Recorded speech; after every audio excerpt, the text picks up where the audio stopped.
What's up everybody, welcome to Money Management channel. My name is Andrei and today I'm gonna be doing an update on MMTLP and FINRA saga. I got the cash in the bag, stadium packed. Born a rock star in this life, gonna live it up.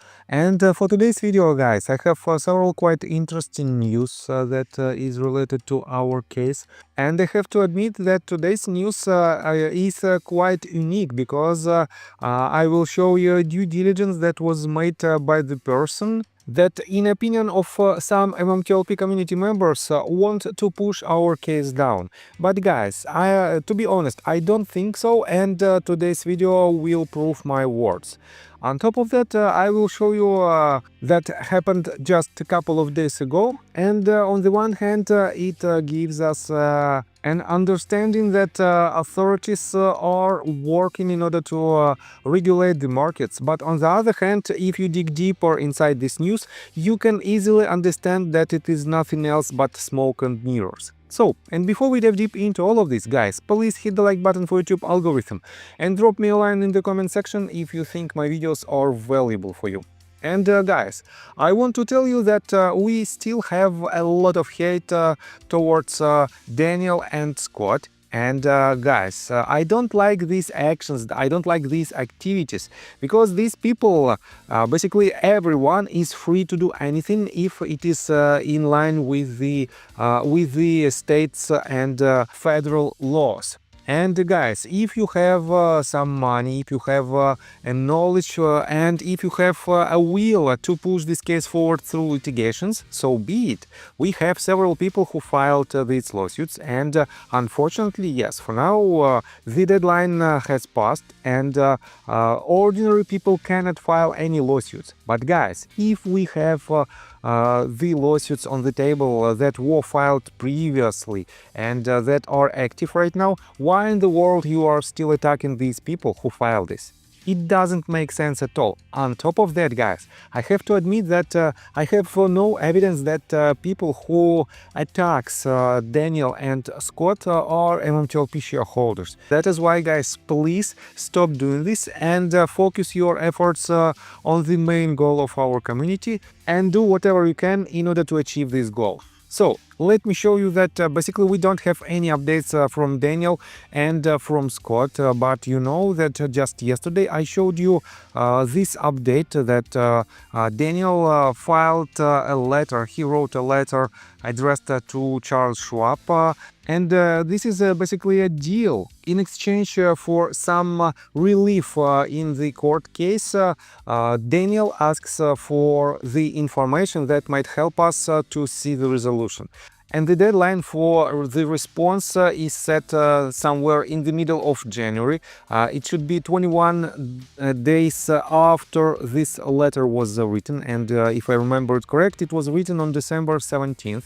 That is why, guys, we have basically another deadline for Charles Schwab to disclose some information. So, Scott doesn't post anything in regards to his case, and we know that just recently I told you that he also made some filings in his litigation, but you can watch it in some of my previous video. And for now, guys, I want to show you this due diligence that was made by guess who? Roman Soups. And you know that Roman Soups has quite interesting point of view, and some people might think that he is trying to push our case down.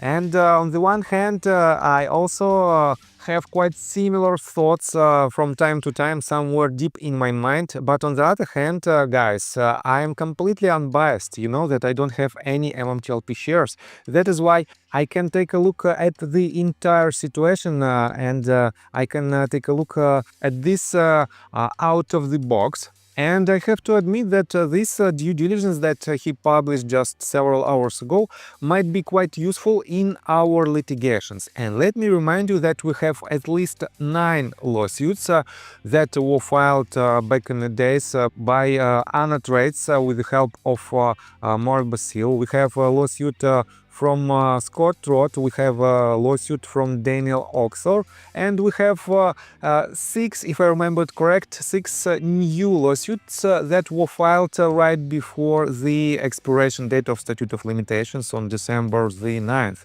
And I have to admit that the last six lawsuits are quite similar, but in this case it might work because we have some different approaches, and definitely time will tell will these lawsuits be successful or not. So, and let me quote you this set of tweets. Roman Supes wrote, MMTLP, if you are looking at lawsuits, you might give a read to this decision from the Ninth Circuit that found shareholders can sue even if shares are unregistered under the exemption. MMTLP sales that were not registered and were made by insiders could be actionable under sections 11, 12A and 2 and 15A under SA 33. And he added the link to this document. As you can see, the company challenged plaintiffs standing to sue under sections 11 and 12A and 2 of the Securities Act for failure to prove his shares were registered under the alleged misleading registration statement. The court held that plaintiff had standing to bring Securities Act claims because, whether registered or unregistered, his shares could not have been purchased without the issuance of the company's registration statement.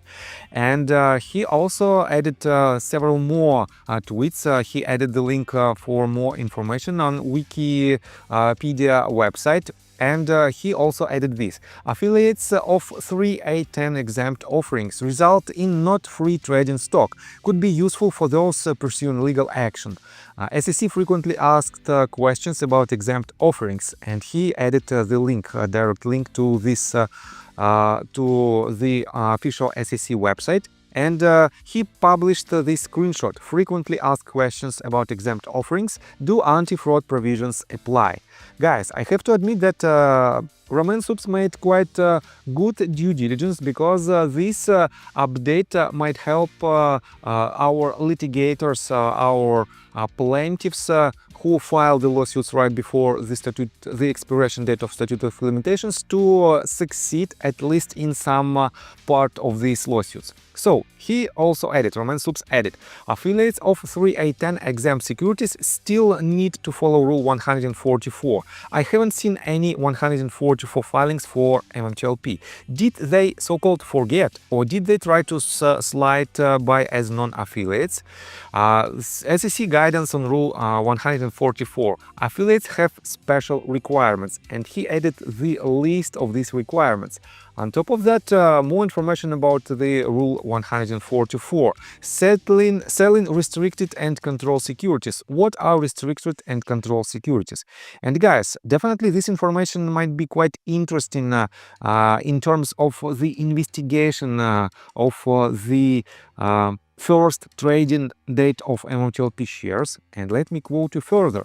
If you are an affiliate or control person, watch out for the 1% limit. For MMTLP, the 1% limit was 1.65 million shares, and quotes need to be unsolicited. Don't forget your Form 144.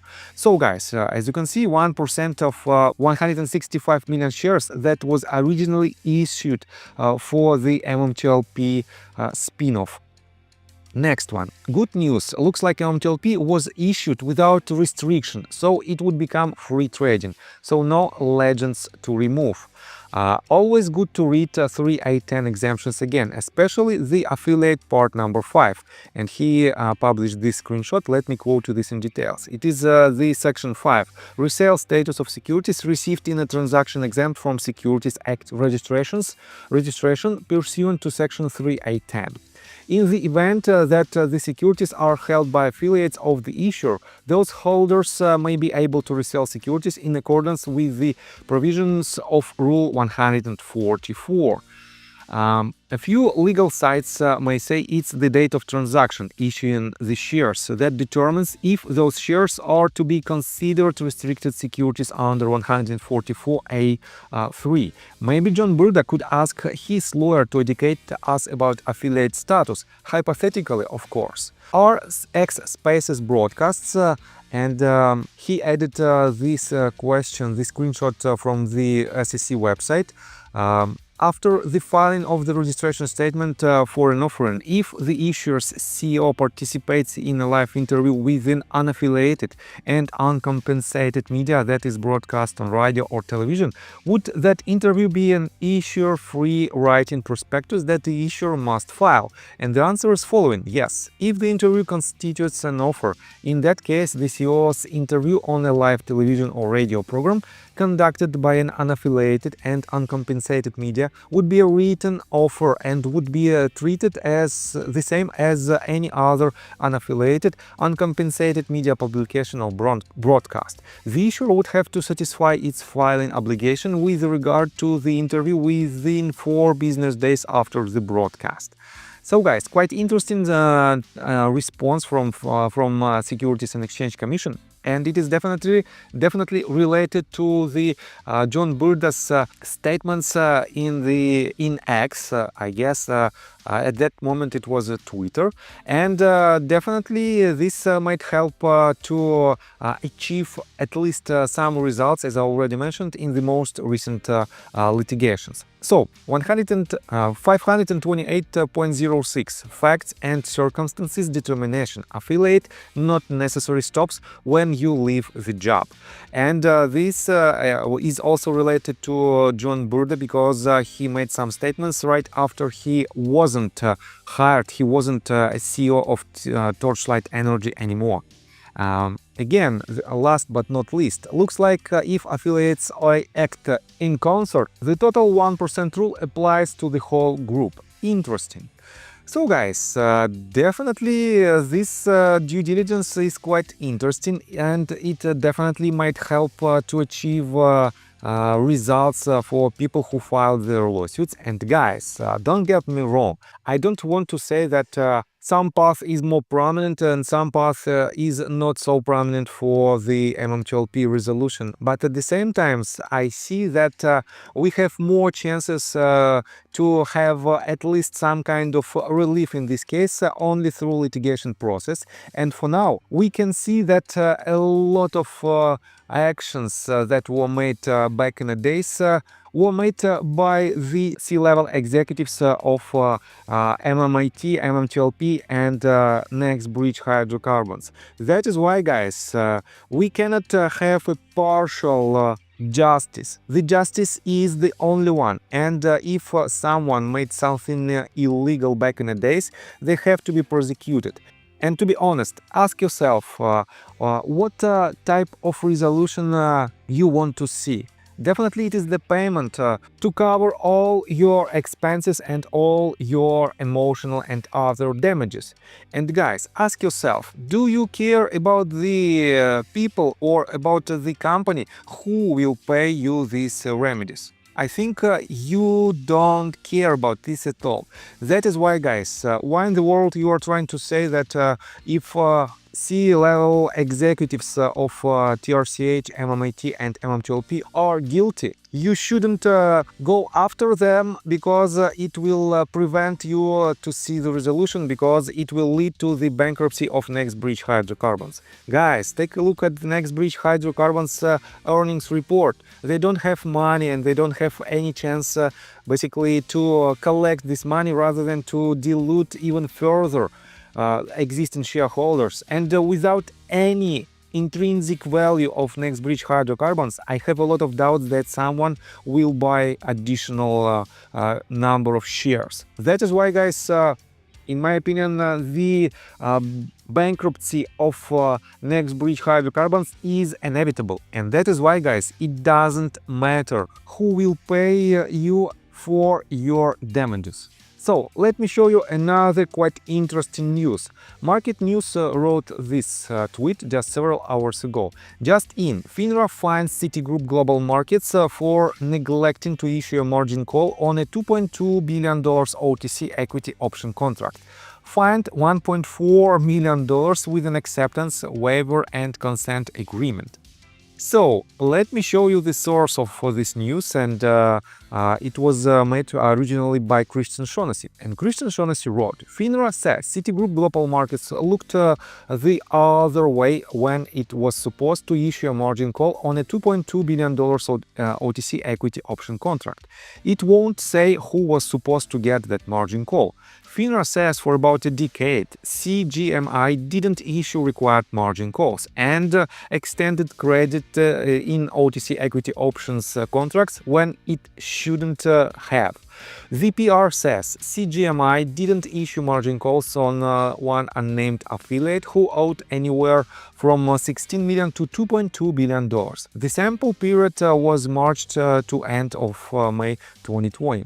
CGMI didn't issue margin calls for a second unnamed affiliate who owed anywhere from $1 million to $81 million during same sample period.